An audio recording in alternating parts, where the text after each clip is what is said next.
Good afternoon. Welcome to the latest episode of Robots and Red Tape. I'm your host, Nick Shutt. Have the fortune to be here with my good friend Miguel Curiel. Miguel, how you doing today, man? Doing good, Nick. Thank you so much, and thank you very much for having me. Very excited to be here. Absolutely, man. I really appreciate you. You taking the time. I know how busy you are. But yeah, man, if you wouldn't mind, would you just kind of tell everybody, a little bit about yourself, your background, and kind of how you got here? For sure. I currently do product analytics for a company called My Bundle, Hmm. focused on making the whole streaming service experience simpler. So a little bit different than the usual guests we have here. Hmm. So definitely focused on the media and entertainment side of things. Product analytics is a blend of understanding what people do using technology and data. Hmm. What brought me here, my background is really in psychology. That's my undergraduate degree, but life led me towards the path of research and data analytics. I started early on in my career in market research. That's where I became acquainted with the whole thing of using technology to download data at scale, but then Hmm. using social science to actually analyze it. In particular, it was a blend of network analysis, downloading social networks and interactions between people and using social psychology, understanding collective behaviors and how people identify themselves to give recommendations, marketing recommendations to brands. Hmm. And this just fascinating me. And this is what blends my whole experience with AI and my thesis, social science, or by extension, humanities as a superpower. And I am quoting Rishi Jaitley here, and I'll mention some of his work later on. But anyways, from market research, then went on to data science, data analytics, formally working with a startup supply chain risk management company Hmm. focused on analyzing supply chain risks, how businesses do business. Hmm. So a lot of social science focus understanding how systems work, modeling that risk.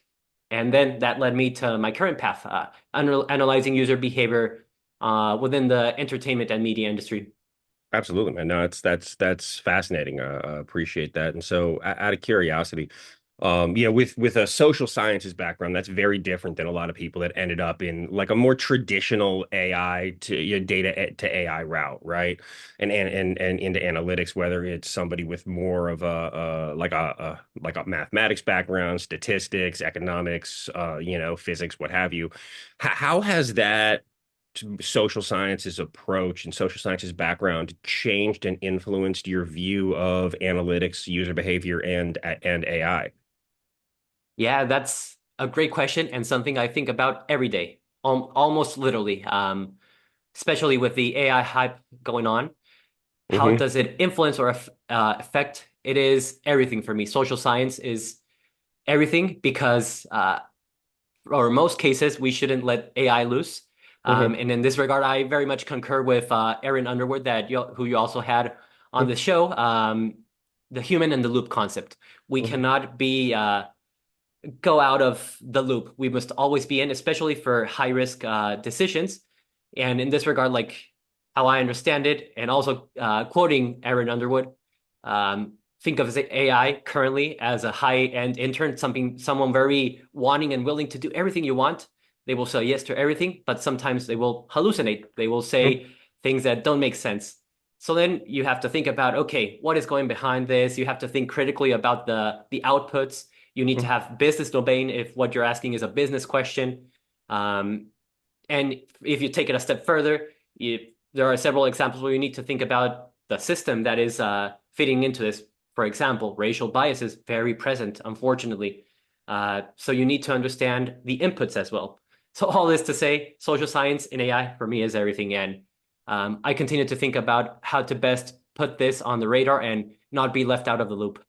Absolutely, 100%. And so what do you, in kind of your background and the places you've worked, what do you think some of the potential consequences of not having a human in the loop would be on either some of the systems you've worked on or, with some of the social networking, social network analytics you've run? How could that go wrong if we didn't have a person like validating, right? Yeah. Yeah. Another great question. So, for example, I will refer to again to the concept of risk. And because AI is already embedded in a lot of our day-to-day, like your smartphone Hmm. has some or several forms of AI. Yeah, look at the Um, iPhone 16 that's coming out. That's quote AI enabled. I'm not quite sure what that mhm. is. I haven't read all about the new iPhone yet, but like, yeah, I mean, everybody wants they want to put AI in everything now, man. It's like Frank's Red Hot, you know? Yeah, and yes, exactly. Couldn't have said it better. And there are cases where, okay, it's innocuous. No, it's not gonna make any harm. For example, bringing the media entertainment stuff, Spotify, your playlist, your smart playlist, very low risk. It will not really matter or affect your health or your vitality if you get your next song is a bad recommendation. Mhm, And coming from me, who I share Spotify accounts with my partner, um, odd recommendations are prone to happen. That's mhm, okay. I discover new music, very low risk. But think about something different, making recommendations, business recommendations, um, something, and without going maybe into many specifics, but imagine your boss, you worked a product technology company, your boss is asking, hey, we're considering launching this new product, this new feature in a given market. mhm. Very, not necessarily high risk, but it'll cost money at the very least. So yes, a risk for the company. Uh, so you need to be very thoughtful of how you approach these decisions. There needs to be a human in the loop, and it goes all the way from what data are you relying on? You need to get some data to feed a model, and you need to understand what data is being fed. Then you need to clean it up, and that is in the data world, most of the work or a lot of the work revolves around having clean data and then actually generating the model, which is, I would say, not necessarily the easiest, but um, the least bulk of the work will be on running the models. It's more so trusting your data. So again, the risk very high for especially certain situations, such as making company decisions, making decisions about health. Mhm. Um, so it all depends on the situation. Absolutely. Yeah, I have a bone to pick with Spotify's AI. I'm sure somebody at Spotify is going to listen to this, but I feel like I listen to I listen to like seven songs and then they pigeonhole me into like 150 or 200 different songs as opposed to thinking outside the box more and just helping discover things because I think that like it can be great for some stuff like that. But um I mean, it is a pretty low risk environment in comparison to some other ones, man. So, Yeah. how and then kind of thinking also about just the social background. Um, People are like predictable but unpredictable. Uh, how do you take that into account and I mean, I think like the Spotify example I just gave is a great example. I'm sure that there's a lot of people that only want to listen to those 150 songs and nothing else, right? But like maybe I'm the outlier in this data set, right? Maybe I'm the one that wants more different things. How do you like account for the like inherent unpredictability of humans and how we interact and like I mean, like in like emotional states and things like that within analytics and within AI. Yeah, great. Another great question. So, how do you account for behavior? And I'm just taking notes so I don't forget here. Hmm. For behavior is we can discuss a little bit about models maybe. Because at the end of the day, you're modeling behavior. No, you're representing part of what you do with Hmm. variables. So something I will say from a social science perspective, and this is quoting a coworker, all models will be bad, but some will be useful. Hmm. So that is inherent for social sciences. So how do you account for it? Okay, let's talk about behavior and think about it yourselves. How do you predict what you do next? Someone can maybe deliver and create a model that is very accurate, but oftentimes there are a lot of variables that cannot be captured. Hmm. So from a data point of view, first of all, you need data, no? Or from a modeling point of view, you need the data. How are you going to get it? Super hard. For example, we work in the streaming services media industry. How Hmm. are we going to predict what people want to watch next? Super hard to find out. How do you predict what we want to listen to next? Also very hard to predict. But we can have an approach. We can have access to some variables, which will then lead into other conversations about privacy and ethics. Hmm. Um, but there is usually a way that we can kind of infer, maybe based on if you know a proximity, a state of where you live in for a given person user, then you can say, oh, maybe that neighborhood or that place has so and so income, certain age range. So you estimate, you Mhm. use estimates at the end of the day to approximate the best prediction of behavior. But you have to be very mindful. And in general, you cannot predict that far ahead in the future, even for economics models. You only can predict a certain time ahead, or it is recommended, Mhm. because otherwise it becomes very hard and your data only allows for so much. Even if you have a very sophisticated model, Mhm. very prime example, pandemic hit. If Mhm. you were a company like WeWork or something that depended on people being physically present at a place or service, then your models would say, yeah, you're growing, you're skyrocketing. But then hits a pandemic and then your models have to change. That is why, again, you take certain variables, estimate at a certain degree of time frame, but Mhm. not so much. You have to be revisiting and accounting for external factors Mhm. and randomness of life, which is super hard and unfortunate, but that is such Yeah. as behavior. Absolutely. I mean, the example I immediately thought of when you were describing it is that's why weather forecasts only go out 10 days, right? Once you get out further beyond that, there's too many variables that you're counting on to happen in a certain way for like, to really accurately predict beyond that. Maybe one day we'll get further beyond that, but not right now. I'm not sure what we would need to do to get there though. And I would guess it would depend on what you're modeling as well.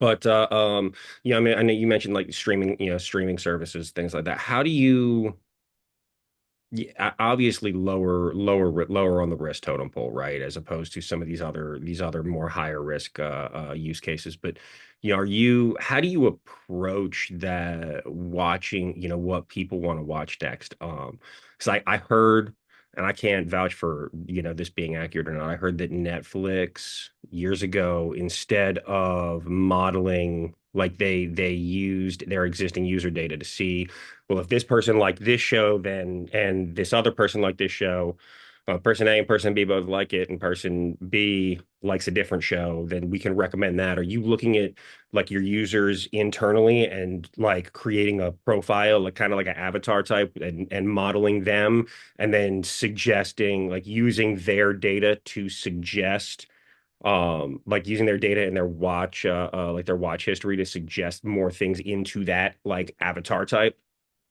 Yeah, great. Another great question. So kind of summarizing like how to approach what to watch next, how to do it with AI. Uh, Extremely tricky. And Netflix, I think, is a great example, a great company that has done it pretty neatly. And yes, Mhm. indeed, it is a mix of individual users, what you watch, but also crowdsourced. So you bring in other users' data to kind of enrich it and have better suggestions. In our case, we also bet on actually not AI, it's your friends. We have Mhm. an Ask My Friend list feature where you actually create list on your own, send it to your friends, they vote on what you added, and they can add content to that. So it's Interesting. more so entirely user generated Hmm. because our one of our thesis is actually that is more effective at generating thoughtful, personalized recommendations than an algorithm. Of course, there can be many other approaches. Netflix really only will recommend content on their platform. No, then you Hmm. have other streamers such as Prime Video who may recommend, but then you have to rent or buy. Hmm. So kind of inconvenient. But that cross-platform experience is Hmm. still being tackled. We also offer that and have a mix of personalized recommendations and human in the loop Hmm. without revealing the secret sauce. No, but we do have humans behind the scenes, and basically any AI company will have humans behind the scenes running everything. Hmm. But yeah, that is one of our a couple of our approaches. But all that to say, it is still extremely tricky and not that hasn't been cracked, I would say. Yeah. Yeah, actually it's funny you mentioned that. I remember seeing you remember Amazon had the fresh grocery stores all over, and they had the quote, the AI assisted thing where you just put the thing in the cart and then it would like automatically ring you up and you could just walk out, but it was actually Indian folks in a way in like somewhere in India, I forget. I saw a great joke about when they said AI, they meant actually Indians, but that was just it was it It's made actually someone in the right, back end. Yeah, yeah, right. yeah. and you're unable to actually automate it. I would assume that there are some people, but the goal is to minimize them as the algorithm continues to get better and improve. Is that right? Yeah, I can't speak for other companies. Well, yeah, That is a I'm not goal talking for to, I know you can't speak to what happens at Amazon specifically, right? But But yeah, that is certainly the goal, and that is where this whole push with AI is certainly heading towards, um, and poses a great risk. Like, are we really sure we want to let AI drive on their own, such as with cars? I doubt it, at least for the foreseeable future. But yeah, Mhm. I've also had heard great conversations going on here and debating otherwise. And like my estimate is still further in the future, but also curious about your thoughts if that will happen sooner than later. I mean, on what time scale? I think that self-driving is, I mean, I think it's a dream, right? That's why Tesla has been selling it for, 10 plus years, that it's always coming, it's always coming. I think that driving is one of the more difficult cases out there just because of, you know, you start talking about outliers in data, right? You mentioned data and driving is something that inherently has a lot of edge cases, right? When we're driving, right? Somebody slows down in front of you, are they slowing down because somebody in front of them is slowing down? Is there a red light? Did an animal cross the road? Are they going to turn right? Are they going to change lanes? We're able to, as humans, able to see a more complete picture. And I don't think that full self-driving is anywhere close to being entirely feasible. I think that the one of the best quality of life improvements that I've seen over the last couple years, and not like four, but like over the last decade as it relates to that, is adaptive cruise control, which is great, right? Like adaptive cruise, where my car, like I can just put it on cruise control on the highway and it'll speed up and slow down with traffic, which is phenomenal. I don't. I'm sure some people use it in like stop and go traffic. I'm certainly not one of them. Mhm. I don't trust it because I understand that like that's not what car companies do specifically. They're not tech, like, a lot of them aren't technology companies. They're car companies that have technology in them. And I know how easily things can go wrong in a development process, you know? Yeah, and you Uh, bring a great point. Trust is another thing that I don't think I have mentioned thus far, but I agree. One, trusting the robot, no, and having that visibility and transparency mhm, still not there. I would say like if you ask ChatGPT, I work with ChatGPT a lot for everything basically, and there is not that visibility into how the outputs are generated. mhm, So having that and something I have thought about like, oh, recommendations. Yeah, you have Netflix. Sometimes they say kind of why they're suggesting it, like based on similar viewers or based mhm, on we think you will like this. Sometimes it's just as generic as that. Why? Explain it to me. mhm. That is something that has yet to be, I think, accomplished. And even for something as low risk as recommendations for streaming and music entertainment. Yeah, I agree. And then, but as we talk a lot about utilizing user data to model other users, right? And to improve internal things. How, where do like ethical and privacy concerns kind of come into play? And how do you, like, not your company, how do you think about that as an individual? And how do you approach that as an individual in your day to day? And how can we, balance, and how should organizations, in your opinion, balance that?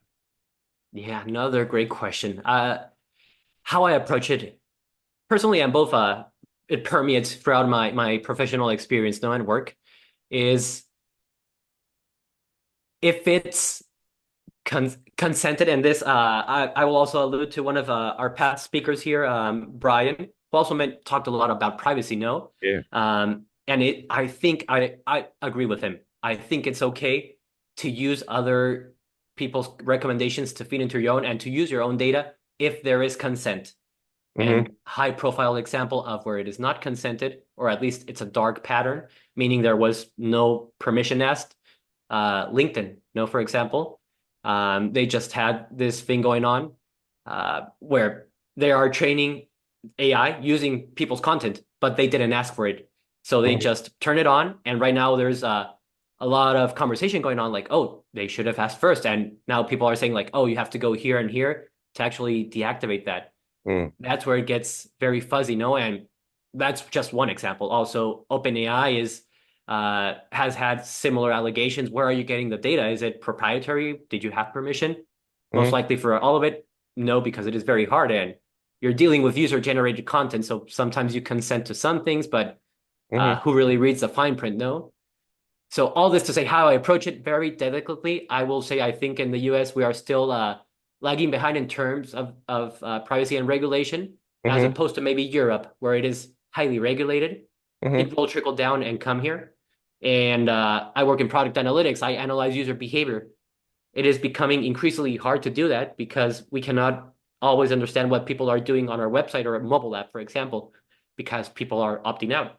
Mhm. That's just something we have to deal with. And going back to modeling and using estimates and different variables, we will just have to get more creative at how we predict user behavior and understand people. I guess that is the bottom line, being very Mhm. conscious of people's rights, being also asking yourself, is this something I would want to consent to? Mhm. Asking others. And ultimately, we will have to get more creative as there will be more regulations. That is what I anticipate. Yeah, and I mean, I know Europe is absolutely on the forefront of a lot of this stuff. I wonder how we like where's the right, and I'm certainly not like uh I'm not even sure what this person would like. I'm not sure how we would go about balancing innovation versus regulation, where that line is. And something I just discussed with somebody, it's an episode that hasn't come out yet, with my buddy Rich Hyman, but Rich and I were talking about that and about the need to balance innovation, right, versus the other side of regulation and kind of where that is. And his whole point was that it's like he thinks it's too soon from a market perspective to regulate too much, right? And like I don't know if you saw what they did out in California with the regulations. I haven't read up on them. But like I'm just not sure. And do you have thoughts on where you should draw that line? Yeah, yeah, no, and also had a time, the pleasure of reading some of his material. Great stuff. Very excited to listen into the episode. Hmm. Where to draw the line?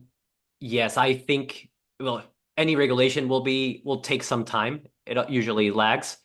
I Hmm. think we are still, yeah, it's still gonna be a couple of years, and where to draw the line as to maybe when, as a company and individual, to draw that line.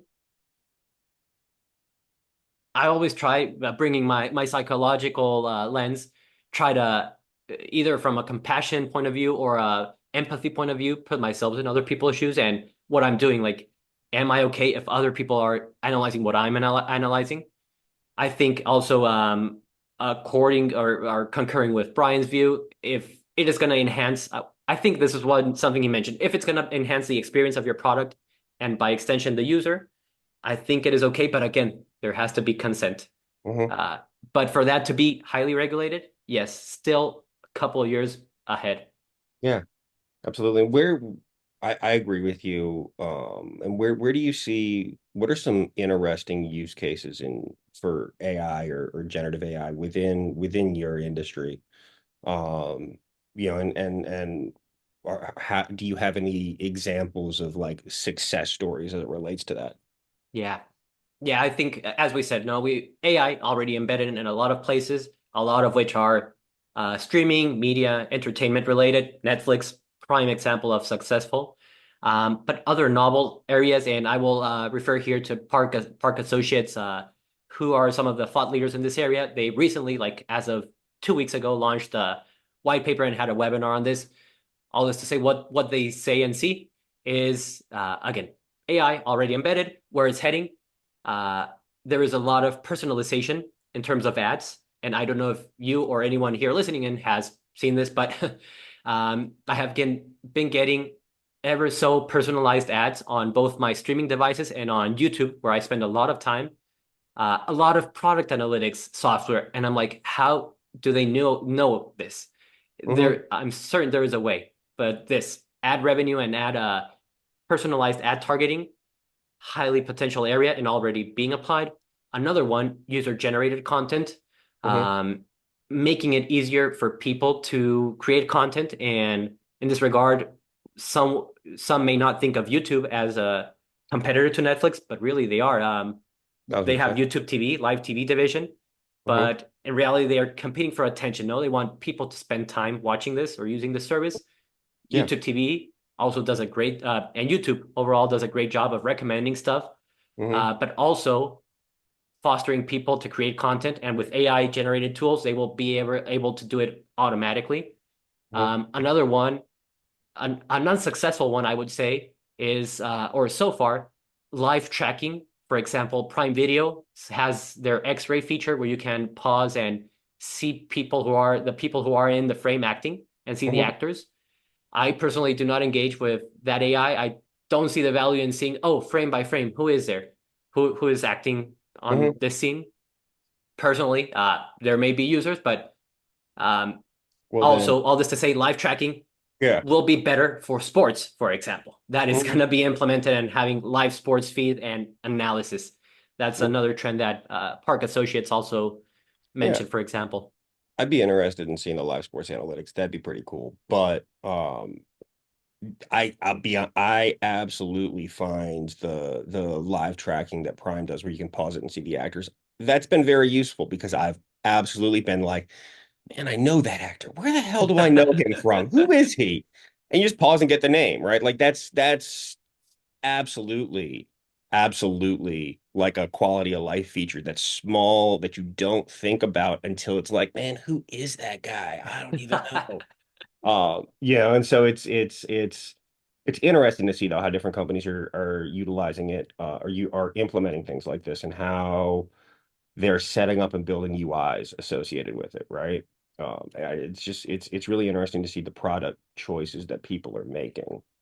And I haven't like gone into my bundle, and kind of I haven't looked at that UI. How do you what kind of UI, are you involved in UI like UI choices or product choices like or design choices like that? And how do you like decide what you think would be good to Yeah, enhance the product?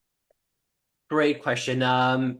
First, I love that you are a case of where Amazon Prime Video's X-ray feature is Mhm. successful. Yeah. Yeah, for me, not valuable. Maybe I'm the outlier. Mhm. But glad it is useful. How my bundle approaches AI and how I have injection into or inputs into the product choices and development. How I see it a lot of times, how data works in general. No, it's technically on product analytics, but a lot of it is data. What is data if not information to assist business decisions? So a lot of it is, oh, we're thinking about this new feature. Mhm. Uh, do we have a baseline or something to compare and gauge if there is interest or if it is actually a pain point, something we're solving? I can come up with ideas. Product analytics entails a lot of experimentation or A/B tests. So in the UI, very simple. You want to test the call to action for a streaming service. You want to see if one naming is better than another, or if one color button is better than another. That is the simplest form of A/B testing. There are more complex, but all this to say, we are still a small company. Anyone can bring recommendations. They are assessed collectively and then implemented, but all throughout the way, in whatever way we can or I can assist with data, having baseline, having again this scoping of whether it's a problem or not, or if it's an opportunity, and measuring after.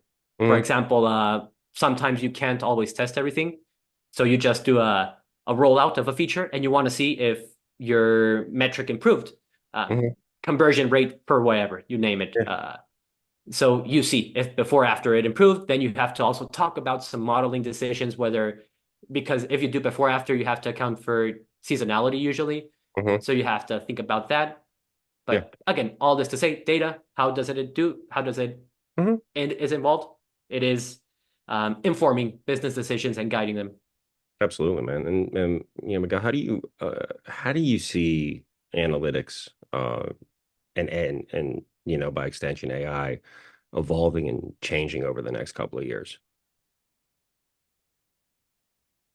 I see. I will start by saying the human will not be left out of the loop. That is my hope. Hmm. But it will be assisted heavily by AI. And I can speak for myself. Again, I use ChatGPT daily. A lot of it involves the heavy lifting of data and analytics work, the coding, the tedious. It is very fun for me to code, but it also takes time. I have software that actually does it very efficiently. That's where I think ChatGPT is a great problem solver. Hmm. Uh, but if I ask for research references, that's where it sucks, for example. Hmm. So how I see it, again, embedded in the workflow, specifically in certain areas. Um, I see it embedded in the coding area already. We have IBM Watson, we have ChatGPT doing so, we have Copilot, several companies already doing it. I see it in bouncing back, again, using this idea also proposed by Aaron Underwood of a high-end intern, bouncing back ideas, but never decision maker. Hmm. What AI will not be able to do is the business context. Um, and this is another idea brought from another author also, Brittany Davis, who is Hmm. also developing her own product to do this. Use AI, yes, to assist on the analysis, but it is humans who bring the business context, the business sense, the intuition, and the outputs, analyzing it. No, Yeah, ChatGPT hallucinates a lot. It is not very good at calculations. So you need to make sure it is sound. You need to fact check it. it's because it's And words, not math. But yeah, it's not it's it's not a math engine; it's a word engine. it's a word engine. Hmm. Exactly. So basically I see it embedded in the middle part, maybe in cleaning. Sometimes that is some of the most tedious work, but I still see it very complicated. That is very nuanced and it is very intimately related to business sense and business logic. Hmm. So again, that will still be provided in my eyes and in the foreseeable future by humans, Yeah. as will the output. It's just the middle chunks and the tedious chunks of actually analyzing data. 1,000%, man. No, 1,000%. I think there's absolutely some use cases as it relates to, cleaning data, tagging data, but and I forget who said this. Actually, it's my buddy Chris Steele. He was one of the first podcast guests, but it wasn't in during the podcast. He and I were talking. He said that he uh areas where the underlying technology is not good enough to do what it's been trying to do is right for AI initially, right? Like a call center, super like nobody enjoys calling a 1-800 number.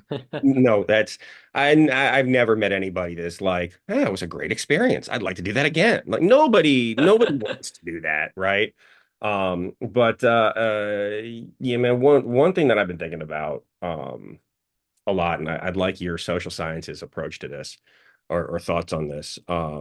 As we think about AI, right? And the as a tool and what we can apply it to, right? Um, how do you think it'll help us understand human behavior?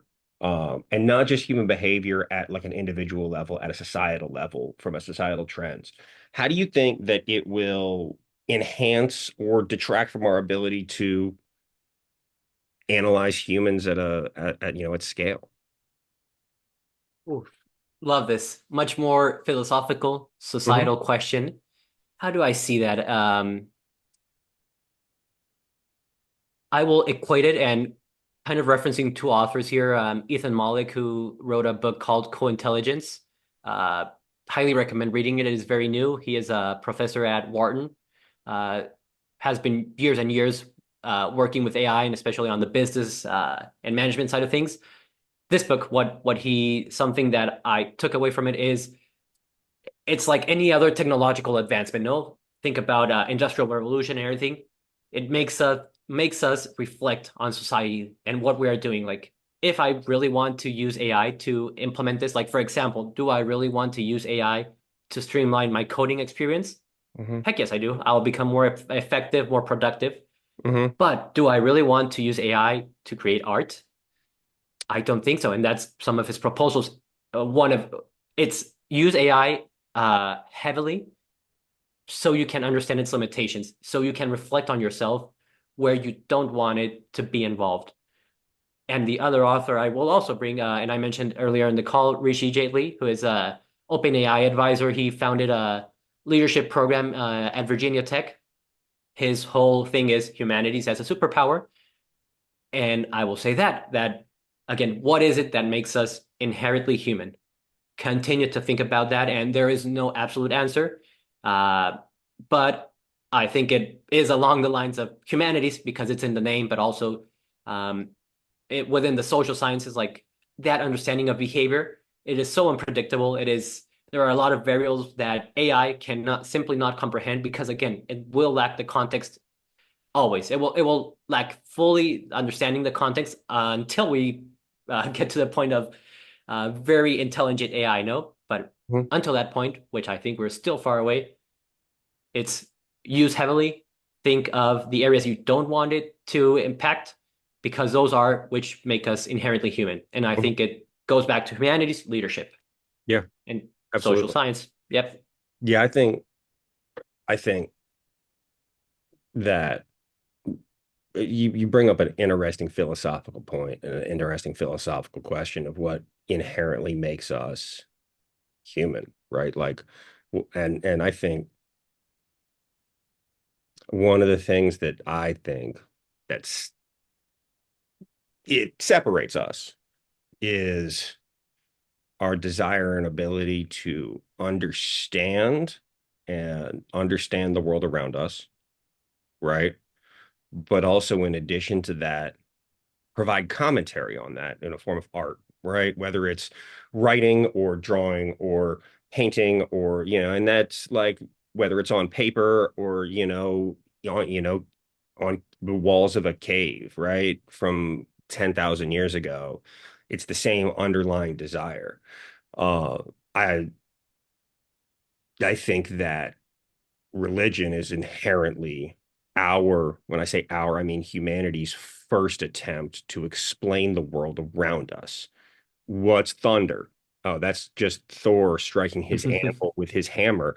And then you don't need to worry about it because you understand what it is.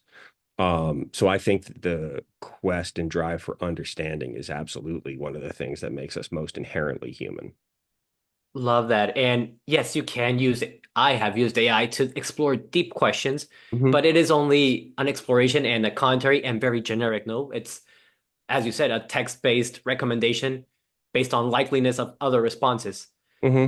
But the ability to create something new, even though it will be a mixture of past experiences you've had, past things you've Hmm. seen, it is still new. It is still you. That ability to think and bring stuff together and try to explain life and explain social issues, I agree. Hmm. Inherently human. At least I would like to believe so for now and forever. My man, I appreciate you. Any closing thoughts for us, Miguel? Well, one question before going to closing thoughts.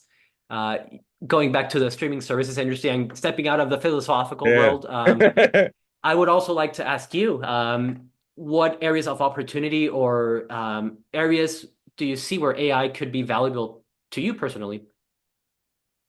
I think for me personally, the areas that AI is most valuable is like buying my time back, right? I have a lot of things going on. I have a lot of projects that I work on. Time is the most limiting factor, just period, right? Like time and mental attention, and the most valuable resource I have. My two most valuable resources I have on a daily basis are time and mental brain power to actually do things and get things done, right? And so I think like for me, the most valuable uh uh things are things that are gonna simple tools that are gonna buy my time back. Like I mean, and I just changed barbers a couple months ago, right? And it's just not AI related, but the last person I was seeing lived 30 minutes for me and took an hour to cut my hair. That's 2 hours out of my day, right? The guy I'm seeing now is 4 minutes from my house and cuts my hair in at most 20 minutes, right? I got an Hmm. hour and a half of my time back, and it cost me less money out of my pocket because he's less expensive than the last person. Those are the kind of things that I want, right? Like Hmm. some of the stuff that I'd love is I'd love to be able to scan a business card for somebody that I meet and have it automatically generate an email saying where I met them. It was great to meet them. Send and hey, read my calendar and then send off like, here's 4 times I can meet with you next week. Love to chat, right? That buys back time every day, right? How do I get more time in my schedule? How do I become more efficient is Hmm. 100% what I'm focused on in areas that I think would influence and help me personally, right? I think that like that's absolutely something that'd be great, something where like I use a note, I use like Firefly's note taker, AI note taker. That saves me a lot of time and creates like I'm not going to say it creates a record. I know where all my notes are from all my meetings, at least the Hmm. ones I had virtually, right? Those are absolutely great use cases. Like writing blogs, absolutely more great use cases, right? Like I can it can get me 85% of the way there, right? Which is going to buy back more of my time and give me more opportunity to work in other places, right? I think not to, I think that one of the things that we need to start having conversations around at a societal level is not about what it can do, but the input demands on creating and maintaining these data centers to provide all this compute power. I literally just saw a couple hours ago that 3 Mile Island, the nuclear power plant, yeah, they're that's been shut down since 2019. They're going to reopen that by 2028, and Microsoft will be buying 100% of the power output from it to power data centers, right? Um, and I'm not, I think, listen, I'm a proponent of nuclear energy. I think when you look at material utilized versus power output, nuclear power is the most efficient form of power generation that we have as a society. But if they're doing it with the site of the worst nuclear power disaster in US history, how many coal power plants had they spun up as a result? Right? Hmm. How many, and it's a lot of them, right? There's a lot of power plants that were scheduled to be decommissioned that are 100% coal based, right? And how is that going to continue to affect society? I mean, and the world, the globe, right? And like, listen, let's be clear. Global warming, climate change is just terrible marketing. We're not trying to save the planet. Like the planet's been here for 6 billion years. 100 million years, whatever damage we do to this place ecologically will be gone and it will have healed itself and recovered. We'll all be dead though. Like, I mean, we'll be extinct. And so when you start thinking about like and this is the stuff that I think most people don't think about is like what are the effects of what we're doing? What are some of the things that the consequences of this, right? And how can this affect our planet in real terms outside of, Hmm. oh, hey, I have something that'll, write 85% of a blog for me because that's great, but I can go back to doing it myself by hand. Uh, Hmm. Not that I want to, but I could. But like it's not going anywhere. AI is not going anywhere, but I think we need to have some serious talk and thought put into the potential ecological environmental damage associated with this and the power requirements associated with running all these data centers, and have conversations around increasing the efficiency of these things to reduce the amount of compute power, right? And like somebody like an Nvidia is just never going to do that because their business is selling chips. And Hmm. if they make something more efficient and they only have to sell one instead of 100, they have very little, to your point, business interest in doing that. That's my long-winded answer for you, brother. And I will bounce it back. And no, I love it. These I will summarize it with these are the conversations we should be having, and they are 100%. They have 100% to do with humans being involved, humans being in the loop, talking about the social science, the societal impact of it all. And you talked on two levels, no, like where do you want AI to impact your life? You talked on the personal level, giving you back time, whatever can make that quicker. Another great example, like something as practical as Google Maps, Waze, you name it, that updates your route to follow the easiest path, the quickest path. Beautiful. Give me back time to produce more, to have more money, to have more, whatever. At the end of the day, to have time back and enjoy more. Mhm. I think that's again like what where do we want AI to impact? 100% agree. Make life make the practical more efficient so we can enjoy other stuff. Mhm. And then on the societal level, okay, yes, great, let's do that. But what is the cost of it all?